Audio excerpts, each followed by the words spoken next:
I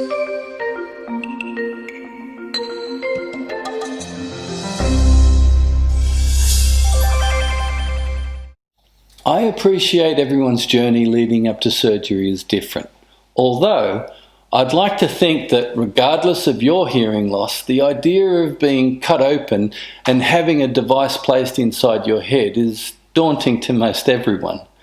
Not to mention on social media, when you read recipients' posts, you are made well aware that you're about to have the worst hangover you have ever experienced.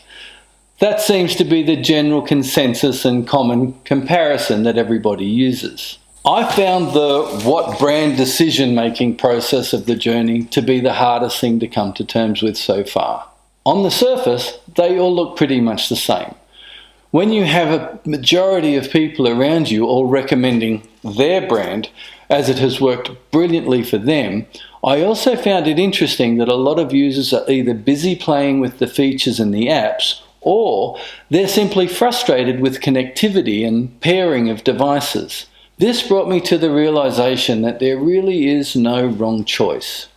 Go with your gut. Go with your heart. This really is about you and your personal preference. If there are medical or technical reasons as to why you must choose a particular brand, that is for your medical professionals to advise. I really am looking forward to the episode where I explain in a little more detail the technical aspects and specifications of the different devices. It really was that research that helped me make my decision. When I first walked into the audiologists at the hospital, they quickly learnt I was a sound engineer and live production director. I was instantly and verbally branded as their worst nightmare. The patient who will want to know too much and ask too many questions, rather than just going with the flow and making a simple pick one decision. I asked all of the companies to explain their product, and for information, and for the most, but not all, they tell you to talk to your audiologist, who then quickly states, it's up to you to decide, but reassures you that whoever you choose, they will have the right support to help you in the future. All of the companies were willing to have short meetings and tell me their main features, or refer me to someone who could. However, mostly they want you to talk to their recipients, the people who are walking the experience and living the success story.